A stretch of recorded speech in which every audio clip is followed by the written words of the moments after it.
Gawa ko ng chicken macaroni salad. Meron ako ditong macaroni, 1 kilo. Tapos, meron din tayo dito mansanas. Ayan, nilagyan ko lang siya ng water, takaw salt para hindi mangitim.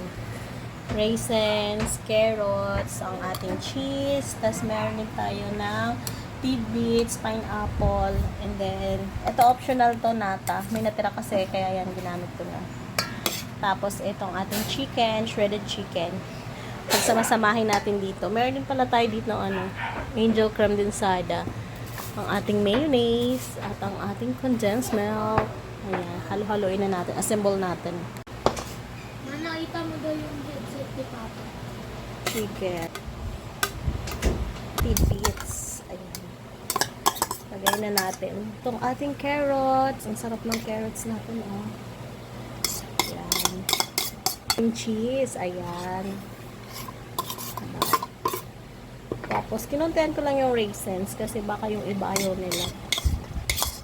Pero ako gusto ko yan. Super yummy. Tapos, yung ating nata, maliliit lang siya. Konti lang. Tapos, yung ating, wait lang, i-drain ko muna to. Ito yung ating apple. Masarap kasi may apple para medyo may lutong. Alam mo yun, yung ganong atake. Tapos, ayan, lagay na natin itong angel creme densada.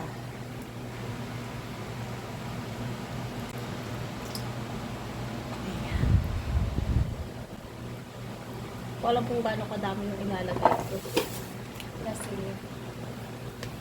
titikman-tikman na lang natin mamaya. Tapos, itong mayonnaise. Mas maraming mayonnaise, mas masarap. Tapos, gusto ko medyo may tamis ng konti. Pero huwag naman super tamis. Ayan. Mekos-mekos na natin. Haluluin lang natin. Medyo nalabnawan nga ako sa sauce. Nilagyan ko ng Angel's cream din. Ay, Angel's all-purpose cream. Para mas masarap.